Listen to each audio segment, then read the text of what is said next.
El día de hoy vamos a platicar de cuáles son las heridas de la infancia. Fíjense que ha habido investigadoras que han hecho un trabajo maravilloso para identificar exactamente nombres y formas en que se manifiestan estas heridas. Entonces vamos a platicar un poquito de ellas. También vamos a platicar de cómo se hace una construcción de recursos. Estos son recursos que nosotros llegamos a tener y que muchas veces no nos damos cuenta de que los tenemos también. Así como las heridas no nos damos cuenta que las tenemos, así igual estos recursos de los que vamos a platicar, muchas veces no sabemos que los tenemos. Después vamos a platicar de los obstáculos, que son esos que nos impiden llegar a identificar y vivir y utilizar esos recursos que ya tenemos en nuestro interior. Y al final vamos a platicar de una propuesta para que realmente podamos empezar a ir utilizando esos recursos a favor de esas heridas. Y al final, la capa última es ese ego del que les he platicado, que nos distingue del yo y del tú, que nos hace ser diferentes, nos hace vivir diferentes y que además genera la base de lo que va a ser una armadura en nuestra vida adulta. Miren, cuando hablo de una armadura, me refiero a algo que nosotros fuimos aprendiendo que nos tenía que proteger y que era necesario tener puesto constantemente. Desde esta teoría de Liz, lo que se dice es que hay una curva de desconexión. O sea, cuando somos pequeños, vamos desarrollando habilidades para aprender a desconectarnos. Fíjense qué curioso. ¿Desconectarnos de qué? Desconectarnos de nosotros mismos. Entonces, esa parte que teníamos de alegría de ser nosotros mismos, poco a poco se va transformando en dolor y descubrimos que así como estábamos siendo, pues ya no tenemos que ser, porque eso es doloroso. Y entonces empezamos a detectar que es necesario no ser naturales, que tenemos que empezar a hacer otro tipo de cosas. Pero como no nos gusta esa idea, entramos en una crisis. Es una crisis de rebeldía y seguramente que han visto a niños que nuevamente van y preguntan, porque eso es algo que hacemos de niños. Cuando estamos ante una situación que nosotros no podemos concebir fácilmente, buscamos de una o de otra manera corroborar que realmente nos están negando o nos están enfatizando lo que estamos entendiendo. Y entonces lo volvemos a preguntar y lo volvemos a pedir. Y muchas veces eso nos genera enojo, frustración, dolor, tristeza, porque muchas veces pasa que vemos que otros niños sí tienen eso y nosotros no. O muchas veces pasa que identificamos que a otros niños fácilmente se les da eso que estamos pidiendo nosotros y a nosotros no. Eso genera crisis, eso genera una pelea interna que nos lleva a esa rebeldía. Y así es como vamos generando esta curva de desconexión hasta que llegamos a la resignación, que decimos, bueno, entonces así es la vida, esto no debe de ser así para mí, entonces tengo que desarrollar tales y tales características para poder encajar en este círculo, para poder entenderme en esta manera. Y esto es a lo que le llamamos la máscara. ¿Se dan cuenta? La postura habla de las heridas que tenemos, pero ¿qué creen? Que también las enfermedades. Si nos enfermamos más de una cosa que de otra, también tiene que ver con esas heridas. ¿Y qué creen? Que también la relación de pareja. ¿Y qué creen? Que también la relación con los hijos. y la relación en el trabajo. Ahora comprenden por qué las reacciones que tenemos. Ahora se dan cuenta por qué. Sí, Claudia. Sí, pero podemos tener más de una, ¿verdad? Sí. Fíjense que algo que se ha investigado, que sí, que normalmente tenemos como dos, que son las que sobresalen más. Y aquí es donde viene el que cuando estamos en nuestra relación con los demás, de repente explotamos y no sabemos por qué. Decimos, pero ¿qué pasó? ¿No? ¿Por qué me enojé tanto? O al revés, estamos platicando con alguien más y resulta que ese alguien de repente, ¡fum!, salió disparado del enojo y nosotros no entendimos cuál fue el problema. ¿Les hace sentido esto? Sí. Muy bien, ahora vamos a pasar a la siguiente parte. Así como hemos desarrollado heridas, y así como esas heridas han sido inconscientes, también hemos desarrollado recursos. Muchos de ellos también son inconscientes. Entonces, hay una autora, una psicóloga también, que ella se ha dedicado a buscar problemas. Por ejemplo, cuando fue lo de las Torres Gemelas, que se derrumbaron, esta psicóloga se dedicó a buscar a la gente que sobrevivió y empezó a estudiar qué fue lo que utilizó para poder salir adelante después de una experiencia tan difícil. Igual hubo otras personas, hay otros investigadores que se han dedicado a revisar y analizar qué es lo que pasa con nosotros, que podemos salir adelante a veces de situaciones completamente difíciles, que normalmente la gente tal vez no lograría salir adelante, y qué pasa cuando sí lo logramos. En esta teoría se llama de ampliar y construir. Esta investigadora, Bárbara, identificó que tenemos normalmente emociones negativas que nosotros vamos alimentando, y como las vamos alimentando, las vamos haciendo más grandes. Nosotros, por ejemplo, a veces decimos, ay, es que me daría mucho miedo que... y empezamos a generar eso que nos daría miedo. Simplemente al hablar de eso, le vamos dando mucho poder, le vamos dando como el tiempo, el espacio. Y a veces pasa que cuando nosotros estamos sintiéndonos así, de repente nos vamos sintiendo cada vez peor, porque estamos alimentando eso que es negativo. Entonces Bárbara dijo, a ver, si eso pasa con lo negativo, ¿también podrá pasar con lo positivo?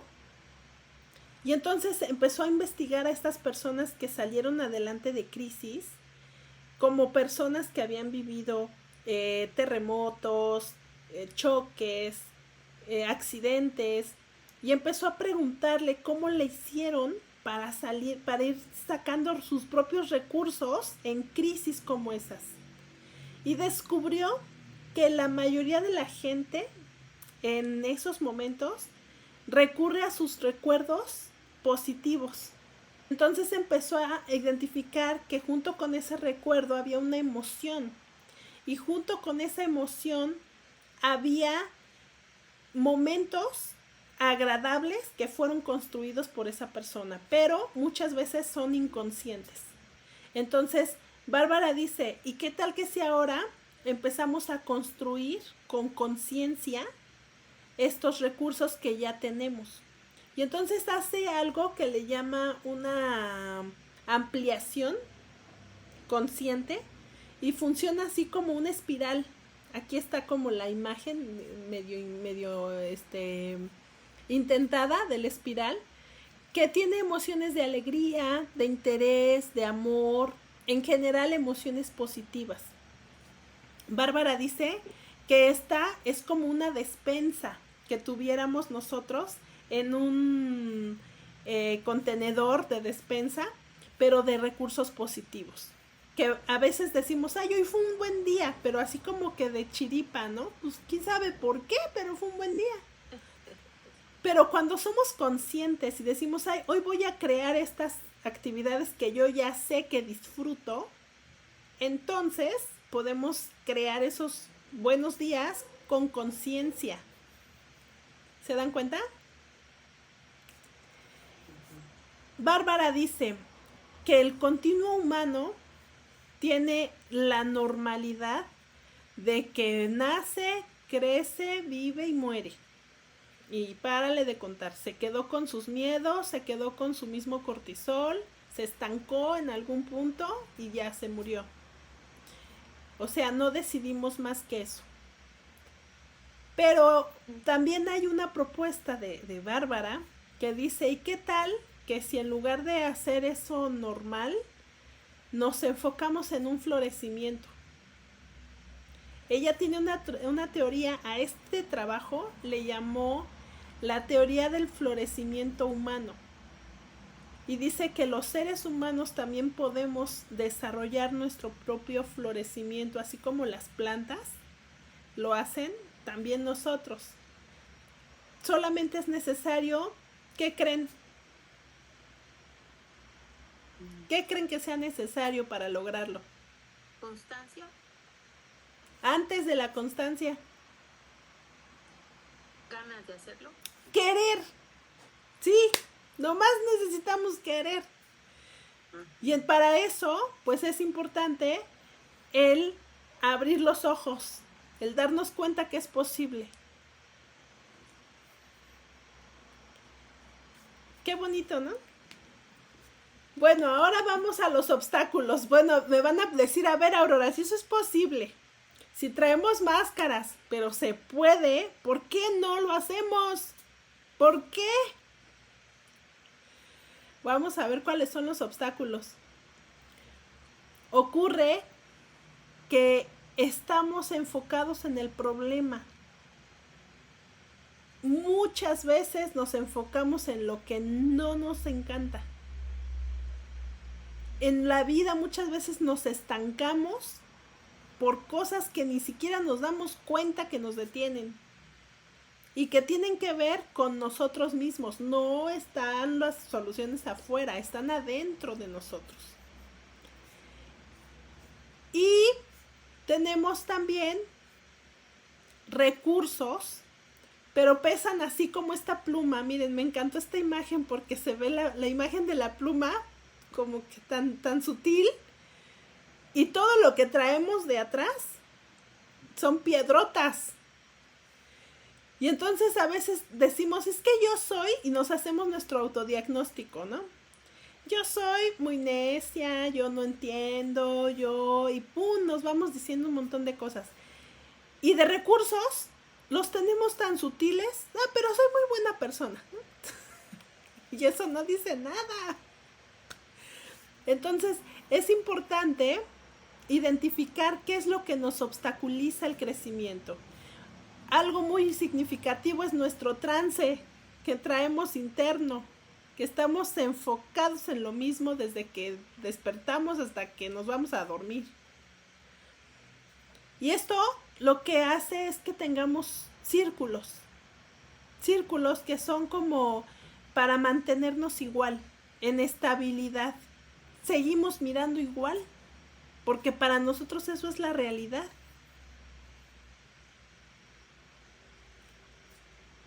Ahora les quiero hacer una propuesta. Les quiero hacer una concientización, ¿sí? Es muy importante que cuando empezamos a movernos, porque ya nos dimos cuenta de cosas, estemos prestos a que para llegar a un nuevo nosotros, para que tú llegues a una nueva tú, es necesario pasar por la incomodidad. ¿Esto les hace sentido? Es que muchas veces queremos cambios, pero queremos seguir en la comodidad que siempre hemos tenido. Entonces es muy importante tener la conciencia de que para movernos de un punto al nuevo punto que queremos llegar, es muy importante pasar por un momento de incomodidad. ¿Les hace sentido? Para florecer es necesario empezar a remover la tierra de nosotros mismos. Y para eso es necesario empezar por adquirir nuevas herramientas. Difíciles nos generan ansiedad. Y cuando empezamos a hacer cosas que son demasiado fáciles, demasiado sencillas, eso nos genera aburrimiento. Entonces, para aprender a sembrarnos, es muy importante no caer ni en lo uno ni en lo otro. Es muy importante ir avanzando a nuestro propio ritmo para que podamos ir moviendo máscaras, ir revisando nuestros recursos. Es necesario identificar nuestro punto de fluir para que la pasemos bien mientras estamos avanzando. Entonces, a mí me gustaría mucho platicarles que está por empezar la segunda generación del club. Este es un club con el método del sembrador consciente y este es un club en el que trabajamos 3 trimestres y vamos haciendo esto. Primero observamos y preparamos la tierra, después limpiamos y fortalecemos el terreno, luego sembramos con conciencia y luego aprendemos a proteger y cuidar eso que cosechamos. Esta es una metodología que se hace en este programa.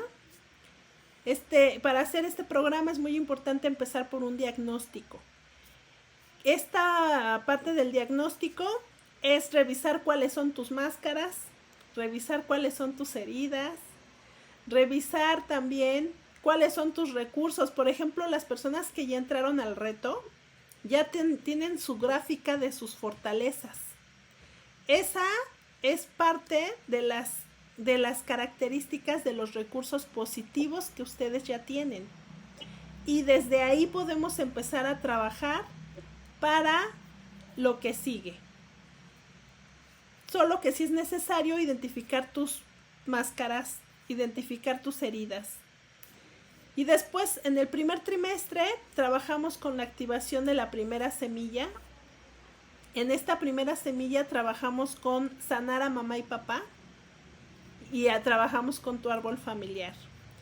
En la segunda semilla trabajamos con cómo renacer desde tu Dios interior. Y en la tercera semilla trabajamos con cómo aprender a manifestar en tu vida lo que tú deseas ver en tu vida, de manera positiva y de manera clara. Entonces, yo les quiero invitar, si ustedes desean, si sienten que son un candidato para ir trabajando con estos temas, si sienten que ya es su momento, porque esto es muy importante, querer, ¿se acuerdan que fue la clave? La clave es querer. Entonces, podemos hacer una evaluación inicial para ir viendo cómo se puede dar seguimiento a tu ritmo, a tu proceso.